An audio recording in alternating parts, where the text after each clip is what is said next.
Farewell to purchasing inferior products from competing companies, declared the president's wife, single-handedly terminating a crucial contract.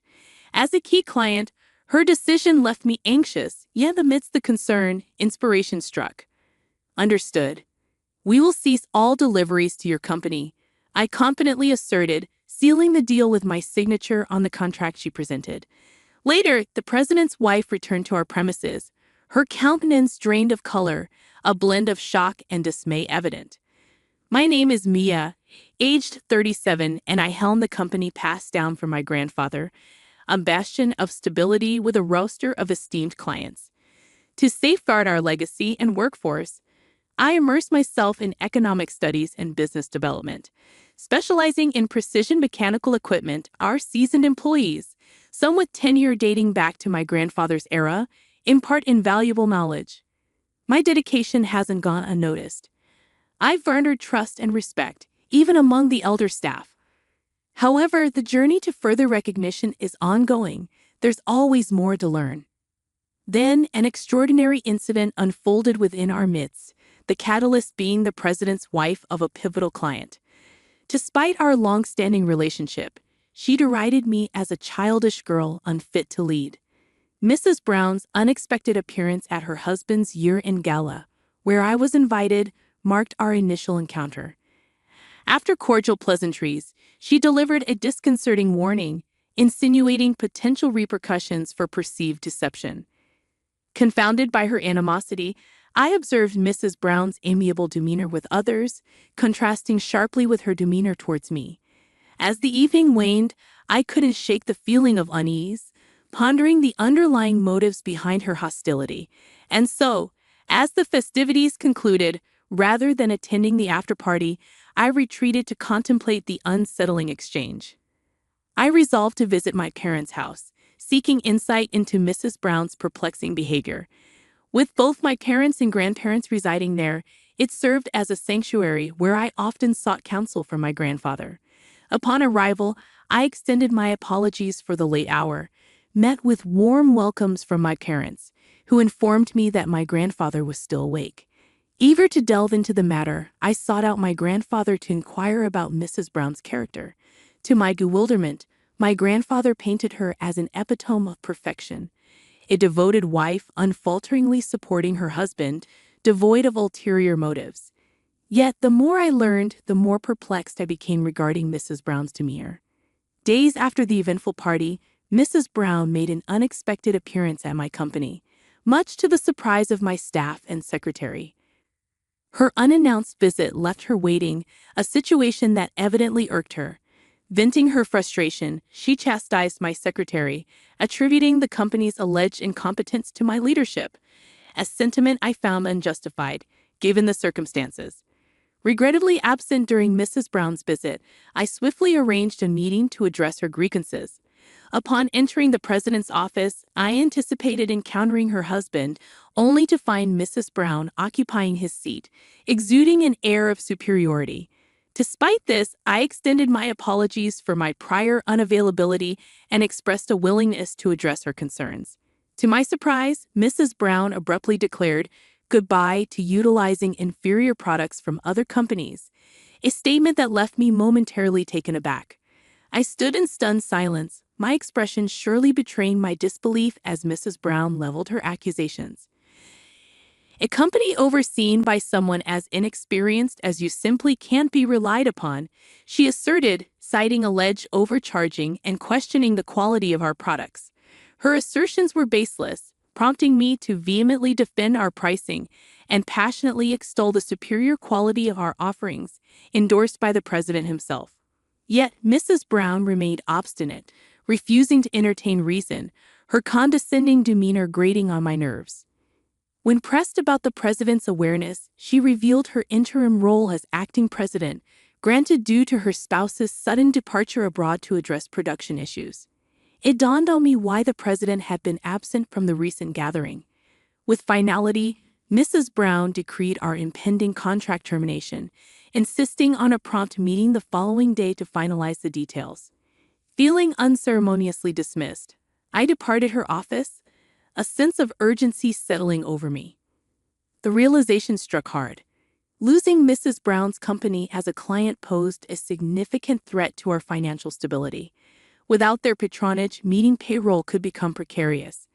A palpable sense of crisis engulfed me as I contemplated the impending challenge of securing our company's future. Frantically, I racked my brain for strategies to salvage the imperial contract.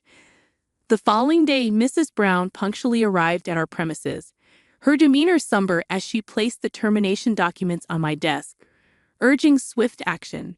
Refusing to sign without consulting the president, I pleaded for time, only to be met with dismissive remarks about our operations' scale in comparison to their corporate stature.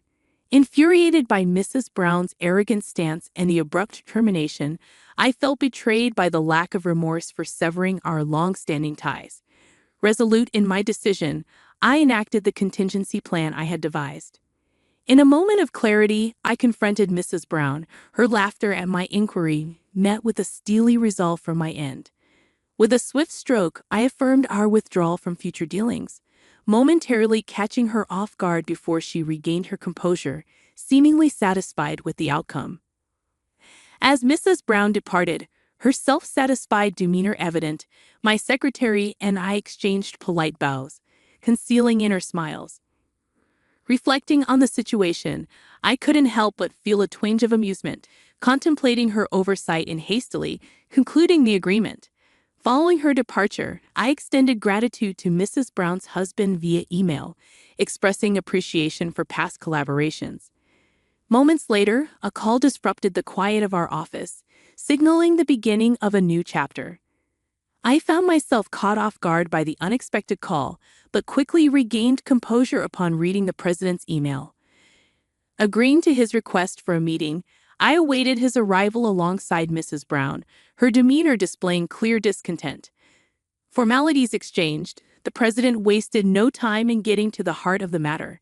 Seated comfortably, I narrated the sequence of events leading to the contract termination, Mrs. Brown's abrupt decision, and my subsequent response. As I recounted my frustrations, the president's complexion paled, immediately offering a sincere apology. Mrs. Brown, visibly surprised by his reaction, attempted to intervene with a sharp rebuke, but the president's resolve remained firm. Against Mrs. Brown's objections, the president insisted on extending an apology, acknowledging the gravity of the situation. With a mixture of reluctance and disbelief, she reluctantly complied, her displeasure palpable. Turning to me, the president earnestly implored for reconsideration, highlighting the significant impact the termination would have on their company. Despite Mrs. Brown's silent disapproval, he continued to express remorse, underscoring their reliance on our partnership. As tensions simmered, it became evident that despite any potential repercussions, our company's significance to theirs couldn't be ignored. With a nod of understanding, I acknowledged the president's plea, signaling a potential pathway to reconciliation. I've already secured contracts with overseas companies to replace it. What's the problem with that? Mrs. Brown maintained her assertive stance. I couldn't help but sigh in exasperation at her demeanor. Witnessing my reaction, the president was visibly shocked, unleashing a furious reprimand upon Mrs. Brown. "You don't understand anything. How could you do this without consideration? We've had a faithful relationship with this company for 40 years. Do you understand the significance of that?" His words fell on deaf ears as Mrs. Brown laughed them off, asserting her disregard for old relationships. "So what? I don't care about old relationships. Cutting ties with this company will reduce costs, allowing us to lower the prices of our own products. It's all beneficial," she retorted, unyielding in her stance.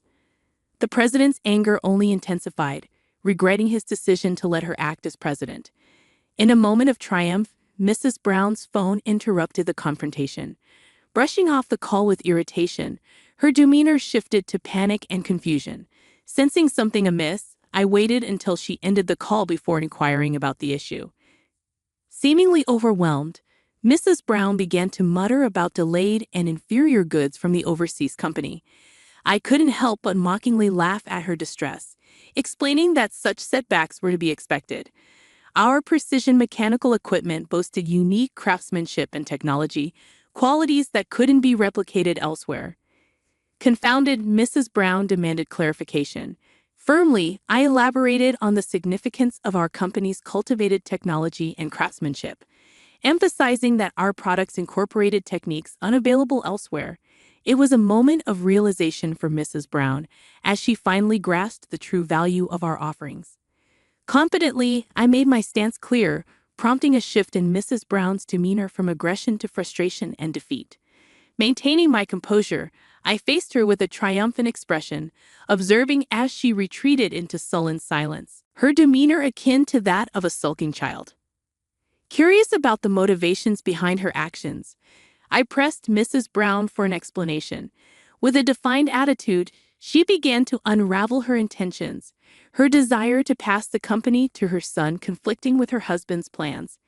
It became evident that her actions were driven by a misguided attempt to secure her son's future by positioning him as the company's president, a plan thwarted by her husband's opposition. Seizing an opportunity presented by overseas complications, Mrs. Brown had orchestrated a series of maneuvers to consolidate power and eliminate perceived threats, including severing long-standing partnerships and pursuing alternative contracts. However, her plans unraveled upon discovering her son's true aspirations, leading to a moment of reckoning. In a surprising turn, the president revealed their son's preference for pursuing agriculture, not business, an admission that left Mrs. Brown visibly shaken. Confronted with the reality of her son's desires, her resolve faltered and she sank to the floor in defeat. With sincerity, the president pleaded for a chance to rectify the situation, expressing a willingness to amend the terms of our contract. Extending a hand in reconciliation, I proposed a path forward on the condition that Mrs. Brown relinquish her involvement in the company's management. While the president's relief was palpable, Mrs. Brown remained embittered, insisting that the termination documents would stand.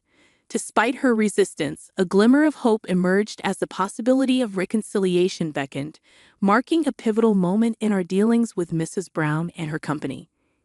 I stood firm in my decision not to invalidate the contract termination, a move driven by Mrs. Brown's unwavering ambition for her son to ascend to the presidency. Despite her stubbornness, I remained composed, suggesting she revisit the contract documents. In a pointed gesture, I drew attention to an overlooked detail, my signature placed outside the designated area.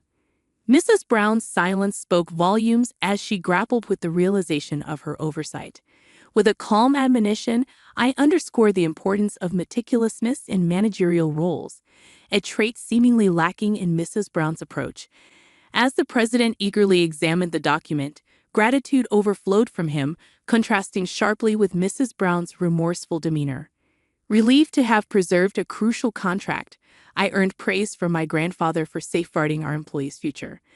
However, Mrs. Brown's duplicity extended beyond our dealings, prompting widespread apologies from the president to affected companies.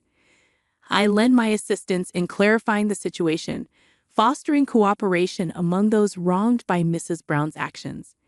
Consequently, Mrs. Brown faced repercussions, ousted from the management team and embroiled in divorce proceedings with the president. Despite her resistance, his resolve remained unyielding, driven by a sense of betrayal.